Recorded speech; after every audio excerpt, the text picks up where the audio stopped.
Yes, जो मुझे धागे से बांधकर रखता है वह व्यक्ति मजबूत नहीं है, धागा मजबूत है।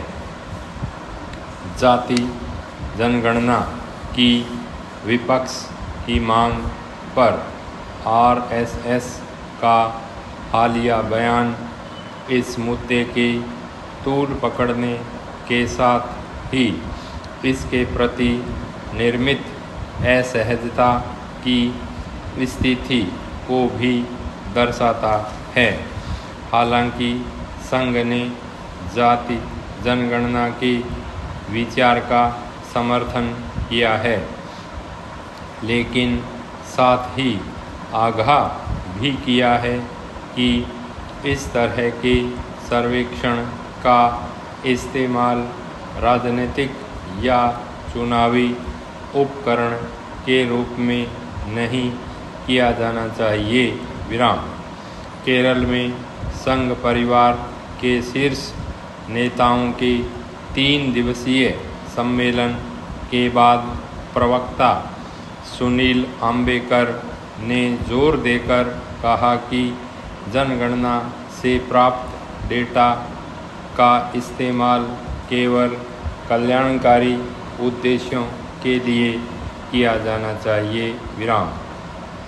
लेकिन यह एक उलझा हुआ तर्क है, क्योंकि संघ भाजपा और उसके सहयोगियों के अलावा किसी अन्य पार्टी या संगठन से ऐसा आग्रह नहीं कर सकता।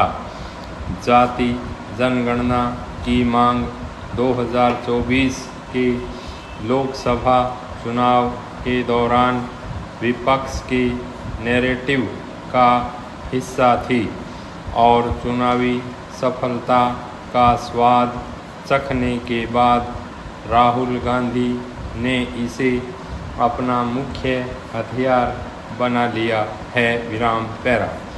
यह मुद्दा आने वाले महीनों में राजनीतिक लड़ाई की रूपरेखा तय कर सकता है और भाजपा की राजनीति के लिए गंभीर चुनौती बन सकता है। चुनाव के बाद के घटनाक्रमों ने भाजपा की चिंता को और बढ़ा दिया है। एनडीए के प्रमुख सहयोगी जदयू ने एक बयान जारी कर बिहार में नीतीश कुमार सरकार द्वारा किए जाति सर्वेक्षण की तर्ज पर राष्ट्रव्यापी जाति जनगणना कराने की मांग की है। बिहार में ही एक अन्य महत्वपूर्ण सहयोगी केंद्रीय मंत्री और लोजपा प्रमुख चिराग पासवान ने भी विपक्ष के सुर में सुर मिलाते हुए कहा कि उनकी पार्टी चाहती है जाति जनगणना जल्द हो। उनकी यह मांग इंडिया टुडे के मूड ऑफ द नेशन पोल के तुरंत बाद आई थी, जिसमें जाति जनगणना के लिए लोकप्रिय समर्थन में भारी उछाल प्रदर्शित किया गया था। लोकसभा चुनाव से पहले फरवरी में यह 70% था, जो बढ़कर अगस्त में 74% हो गया।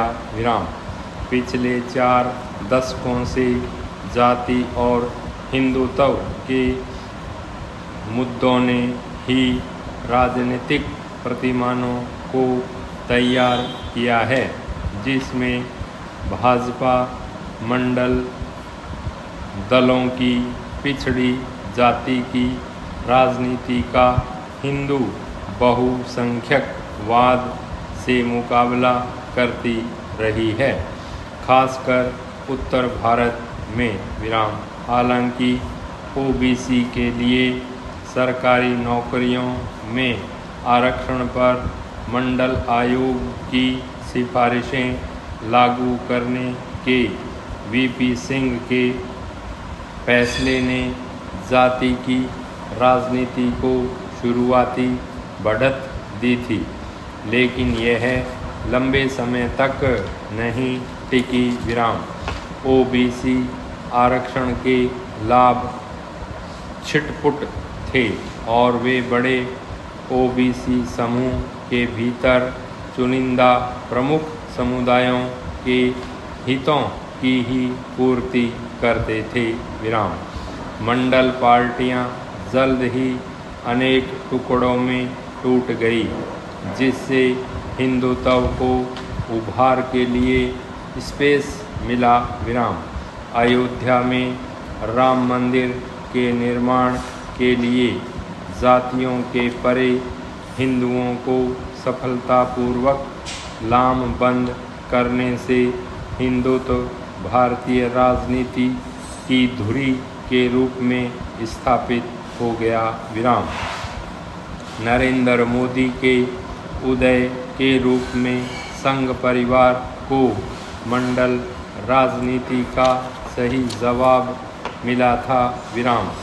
वे हिंदू राष्ट्रवादी साख वाले ओबीसी नेता थे जो इन दोनों प्रतिस्पर्धी ताकतों को एक सूत्र में पिरोते थे। इसी से 2014 और 2019 में एनडीए की बहुमत वाली सरकार बनी। लेकिन अब लगता है कि मंडल कमंडल का पहिया अपना चक्र पूरा करके फिर से यथास्थिति में लौट आया है। बढ़ती आर्थिक चुनौतियों उन जातियों को भी प्रभावित कर रही हैं जो हिंदुत्व के प्रभाव में मंडल राजनीति से दूर हो गई थीं। नोटबंदी, बेरोजगारी, महंगाई और गहराता कृषि संकट सामाजिक आर्थिक सीढ़ी के निचले पायदान पर मौजूद लोगों को नुकसान पहुंचा रहा है, जो मुख्य रूप से दलित, आदिवासी, ओबीसी हैं। यही वह पृष्ठभूमि है जिसने विपक्ष की जाति जनगणना की मांग के लिए हाशिए पर स्थित वर्गों का समर्थन पाया है। हालांकि न तो राहुल गांधी और न ही किसी अन्य विपक्षी नेता ने अभी तक स्पष्ट शब्दों में यह बताया है कि जनगणना से इन वर्गों को क्या लाभ होगा, लेकिन लाभार्थी वितरणों की तुलना में कल्याणकारी लाभों के न्यायपूर्ण बंटवारे के वादे का अपना आकर्षण है। यह देखना अभी बाकी है कि जाति की राजनीति वापसी करती है या नहीं। फिलहाल तो ऐसा लग रहा है कि जाति जनगणना के लिए विपक्ष के आक्रामक अभियान के कारण हिंदुत्व की राजनीति को अपने कदम पीछे खींचना पड़ रहे हैं। दूसरी तरफ राहुल गांधी और उनके इंडिया गठबंधन के सहयोगियों को भी यह समझना होगा कि वे भाजपा को हल्के में न लें और इस बात से संतुष्ट न हो जाएं कि जाति जनगणना ही उनके तमाम सवालों का रामबाण उत्तर है। स्टॉप।